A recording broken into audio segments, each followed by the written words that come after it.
उसमें भ्रष्टाचार हुआ है। तो एक बार रिपोर्ट आ जाएगी, उसके बाद में आपको डिटेल बताएंगे। सर क्या 14 की 14 रिपोर्ट आएंगी या उसमें पार्ट में?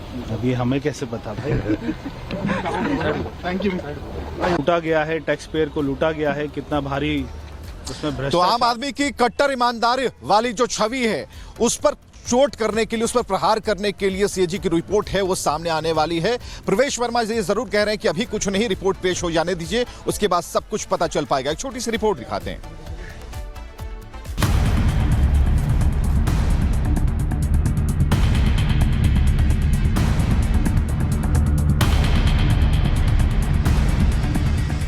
दिल्ली में आम आदमी पार्टी 10 साल तक इस बात का ढोल पीटती रही कि वो एक लौती कट्टर ईमानदार पार्टी। उसके इस दावे को जनता ने तो नकार दिया, लेकिन अब बीजेपी आम आदमी पार्टी की इस ईमानदारी का पूरा पुलिंदा जनता के सामने रखने वाली है।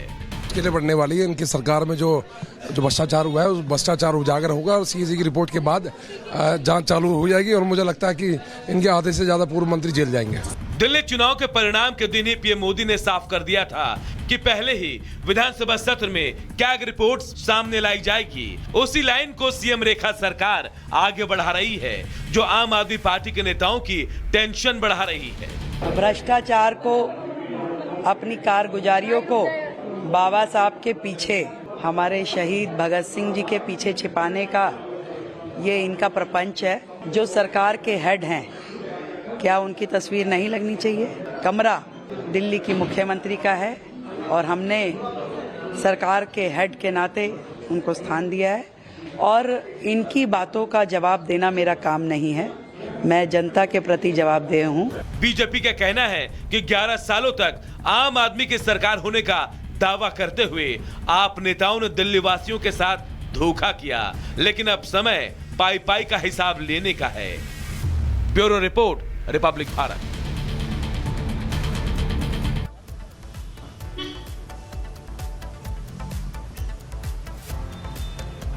तो कुल मिलाकर आपने देखा कि किस तरीके से सीएजी की रिपोर्ट तो आनी बाकी है, लेकिन उसके पहले धड़कनें तेज हैं और खासकर आप पार्टी इसे डाइवर्ट करने की कोशिश में है।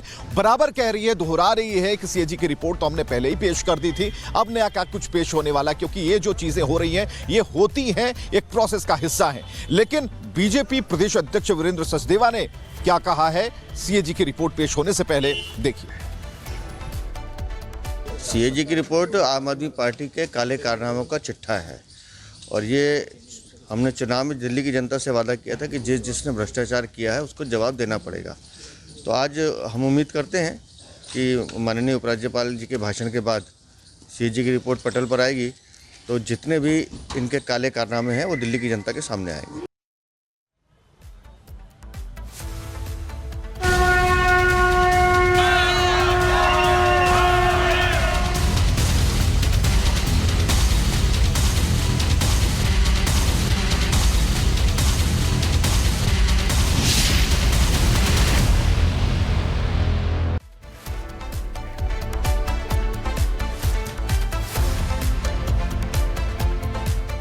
और चलिए अब बात करते हैं महाशिवरात्रि और महास्नान की, क्योंकि कल महाशिवरात्रि का पावन पर्व है जिसको लेकर बेहद उत्साह भक्तों में देखा जा रहा है। और अब कुछ तस्वीरें हम आपको दिखाते हैं।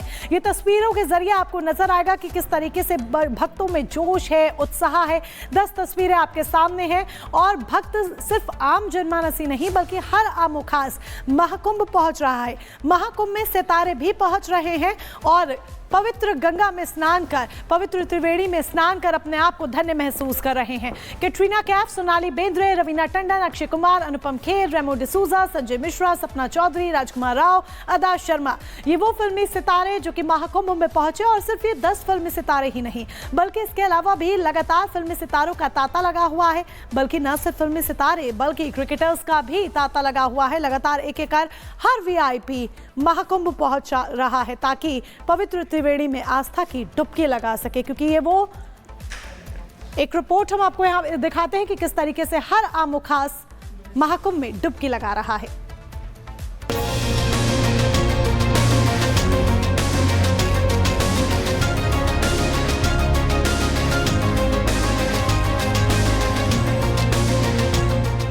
महाकुंभ 2025 में जहां करोड़ों श्रद्धालुओं का सैलाब उमड़ा, तो वहीं अलग अलग क्षेत्रों के सेलिब्रिटीज भी यहां कुंभ स्नान के लिए पहुंचे। फिल्म जगत के कई सितारे भी संगम में डुबकी लगाते नजर आए।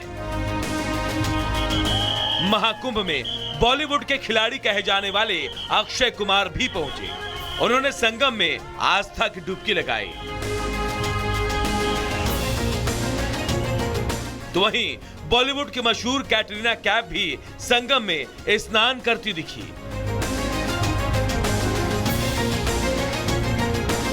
इसके साथ ही बॉलीवुड एक्ट्रेस रवीना टंडन अपनी बेटी राशा थड़ानी के साथ कुंभ पहुंची और स्वामी चिदानंद के आश्रम में आशीर्वाद लिया।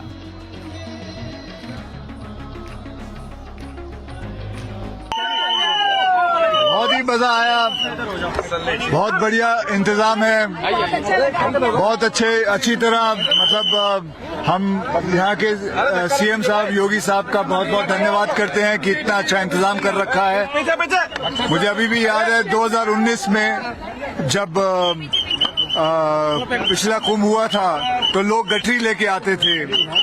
अब तो इस वक्त तो सब बड़े बड़े लोग आ रहे हैं, अंबानी आ रहे हैं, अडानी आ रहे हैं, बड़े बड़े एक्टर आ रहे हैं, सब आ रहे हैं। तो ये इसे कहते हैं मतलब किस हिसाब से महाकुंभ ये इंतजाम किया हुआ है, ये बहुत ही बढ़िया है। मतलब मैं बहुत फॉर्चुनेट हूँ that I could come here at this time. मैं बहुत खुश हूँ। I'm very grateful that I'm able to be here. It's such a beautiful place. मैं स्वामी जी के साथ हूँ इस वक्त और I'm chatting with him and taking his blessings. So I'm very grateful and happy to be here. 12 साल में हमारा कुंभ होता है, लेकिन ये 144 years में है। तो ये बात ज़रूर है कि हम और हमारे सारे जो मित्र हैं मुंबई से सारे आए हैं यहाँ पे और गंगा स्नान करने ही नहीं, लेकिन हम हमारे घर आए हैं। पूज्य स्वामी जी का जो घर है वो मेरा घर है और जहाँ पे संगम में डुबकी अगर मारेंगे तो हम भी सोचेंगे भाग्य में लिखा था और कर लिए। कहते हैं ना कुंभ का बुलावा आता है तो आते हैं। महाकुंभ में डुबकी लगाने वालों में राजनीति के भी कई चर्चित चेहरे हैं। महाराष्ट्र की मंत्री पंकजा मुंडे ने भी संगम स्नान कर खुद को धन्य बताया। वहीं महाराष्ट्र की राजनीति के धुरंधर एकनाथ शिंदे भी परिवार समेत कुंभ स्नान के लिए पहुंचे।